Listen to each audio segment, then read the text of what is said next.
Number 5, email marketing. Social media was once seen as a major threat to the email marketing industry, but now it's more likely to be seen as a profitable bedfellow. About 5 years ago when I joined iContact Email Marketing, Mark Zuckerberg said that email was dead and it was going to be replaced by social media. And a lot of my friends asked me, why are you going to work for an email marketing firm when it's all about social? The fact is that email and social complement each other perfectly. They're perfect bedfellows. They're both permission forms of marketing. They're all about relationships. They are great retention tools. Social media can be a great acquisition tool. And actually, if you socialize your email marketing messages, you can turn what's traditionally a retention marketing channel into something of an acquisition marketing channel as well. So I really believe that email marketing and social media marketing work very well.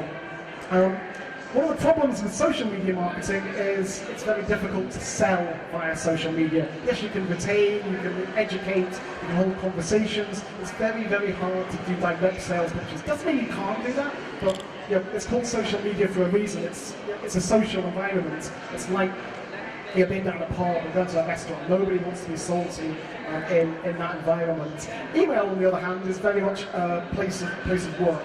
People send invoices by email, people send job proposals, people apply for work, people receive receipts, etc. via email. So it's very much an office environment. People are used to being sold to via email. So in the perfect world, you'll have the same people following you on social media as you will have subscribed to your email marketing list. And what you do is you engage with them on social media. You can speak to them multiple times a day, and then you sell to them via email. So think of, to use a fishing analogy, think of social media as your bait, and then email marketing is your hook to pull people in. So don't forget your good old-fashioned marketing techniques like email marketing. Email marketing has been around for 35 years and still delivers the highest return on investment of any other form of marketing, both online or offline. Just because social media is new, don't ignore those old, more successful techniques. And try and get them working together as well. So socializing your email content has the potential to increase the reach and effectiveness of your email marketing campaigns, essentially turning a traditional retention marketing channel into an extremely low-cost acquisition marketing channel. Little caveat here.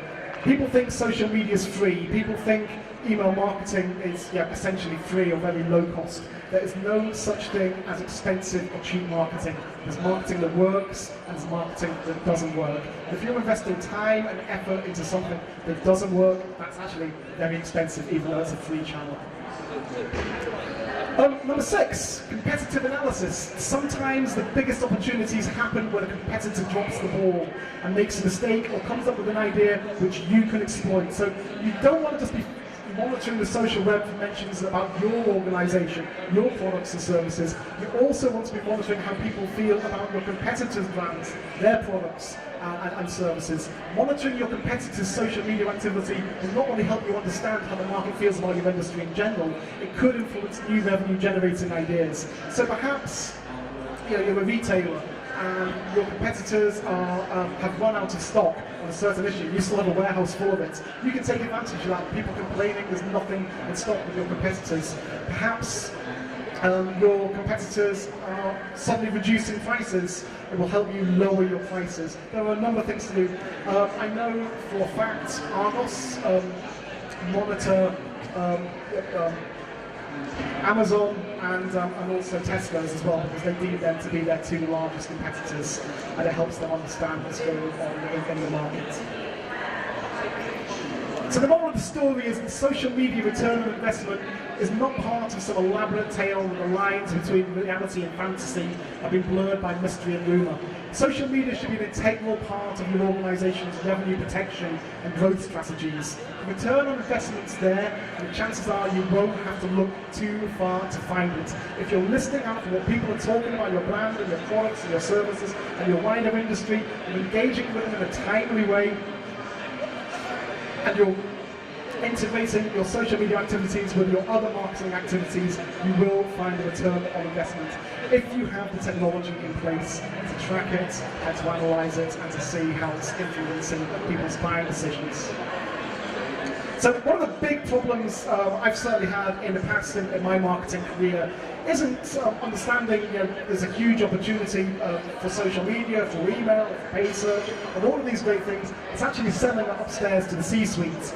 The old men upstairs who half of them haven't even got a computer on the desk anymore. So how do you sell social media technology to somebody who doesn't understand social media technology? Well, perhaps you've got to show them how social media can enhance traditional business functions that they understand.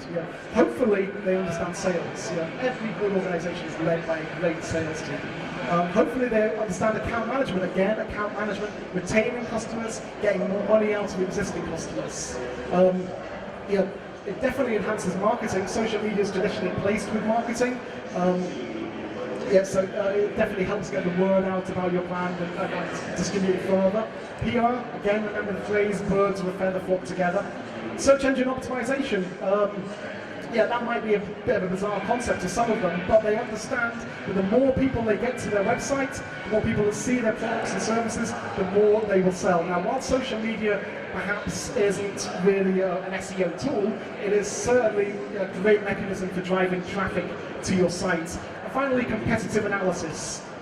What manager doesn't want to know what their competitors are doing? In fact, a lot of managers spend too much time watching what the competitors are doing and not enough time looking to see what they're doing themselves. With the social media monitoring tools in place, you can see what your competitors are doing, but you can also see how your customers feel towards that brand and help you make great decisions based on that information.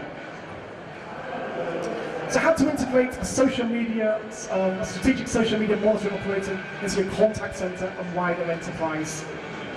And then look at who owns social media. Well, sales clearly own social media because great salespeople live and die by the strength of the leads made affordable to them.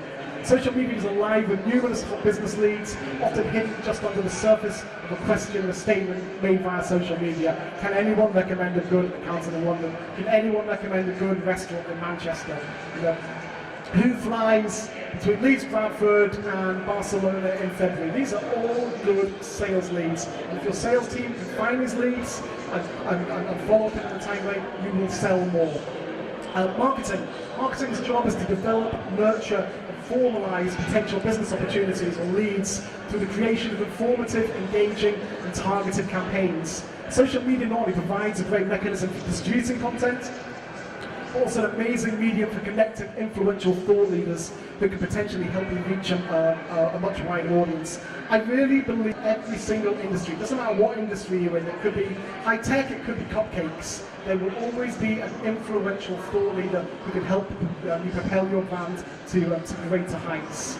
So social media is very much owned by marketing. We've already mentioned PR as well, marketing PR gets close to the same bed there. And then finally, customer services, the front line of any business. These are the people who field your calls, fix customer service problems, and protect your reputation, probably far more than any PR manager could possibly appreciate. They also create upsell opportunities for your sales teams and account managers to get their teeth into. When a customer or potential client starts talking about your organisation on social media, positively or negatively, you'll want to make sure these people are plugged into the conversation as quickly as possible. So this is why it's so important to share this social media data across your entire enterprise. If people are having conversations about your brand, your products and services, it's not just the social media team that should know about this. It's people in your sales department, people in your marketing department, people in your PR departments, people in your customer services team. In fact, you've got to put the right messages in front of the right people. And also, if you can integrate it with your CRM systems into Salesforce.com, you can see where the people that are commenting in your brand are potential clients, they're really hot leads. You can see if they're existing clients. If they're existing clients, are they looking to make additional purchases or are they at risk of leaving your operation? Unless you integrate that with your wider enterprise, that's just noise on social media. It's not giving you any benefits at all. So you really need to collate all this information and distribute it efficiently across all of your teams. You'll notice there I haven't mentioned the office intern at all, and I'm really sorry if there's an office intern in the crowd here that I've just potentially put out of the way. So, case studies. We're going to look at sentiment and human intent, looking at predictive social analytics, and perhaps explain in a really simple way how you can use the social web to identify leads and identify influential thought leaders in your marketplace as well. So, a few months back, we had a load of people in the office get engaged. I don't know if it was the time of year, but yeah, some sort of madness came across everybody and everyone started getting married. So we decided to create a thing we called the wedding pool. And we basically used Viral Heat to track certain keywords and hashtags connected to engagements and weddings. So we tracked hashtag I'm engaged, just engaged, we're engaged, engaged, I said yes, she said yes, I'm engaged. And we did this over a short period of time, over a particular geography in the US.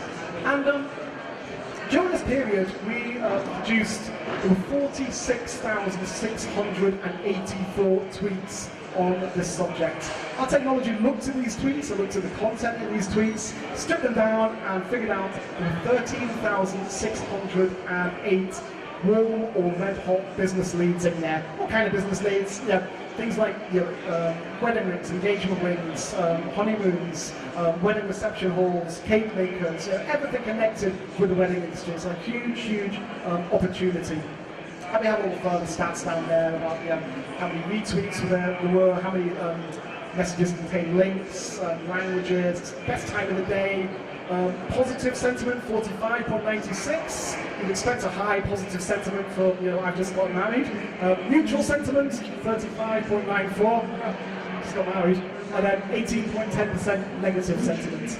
So, I guess there's some funny people out there. And we looked at these trends over a particular period of time, and the first thing that concerned us was that there was this massive spike on the third and fourth day, and this kind of confused us. We thought, well, is there a particular time of the month where people propose to their partners? And we delved into it a little bit further, and we realised it was when Ashton Kutcher got engaged, and the social web went absolutely crazy. So we were able to normalise these peaks, and as you can see for the rest of the month, it's fairly stable there. And then we've got these sales leads over a 7-day period. You'll see again that they're very static. So every single day, you're looking at an average of 600 leads coming in. So below is a listing of all collections and mentions that have been found to display human intent to purchase. Using advanced intelligence algorithms, Viral Heat can tell you which users on social media networks are about to purchase products or services related to your profile.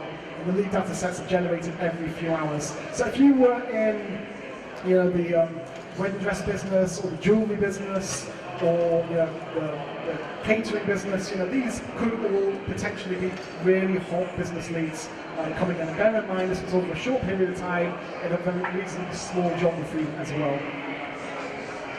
So we were also able to identify influencers that could help you get that message out there. And I mentioned at the top there, Perez Hilton, 6 million followers. The UK, people like Stephen Fry, millions of followers. If you can get him to endorse a product or service, just comment on something, your followers will go through the roof, your leads will go through the roof, and ultimately your sales will go through the roof. So I really, really believe the social web is full of opportunity, but only if you monitor it, if you engage people in timely conversations, and ultimately you can analyse that and bring that information back into your organisation. If you want to learn more about Viral Heat, join us online, www.viralheat.com.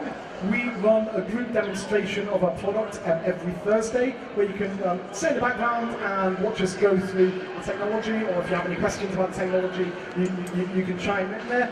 And if you have any questions, I'll bring my contact details back up on the screen there, and I will try my best to answer them now. If not, drop me an email or connect with me on Twitter. Thank you very much.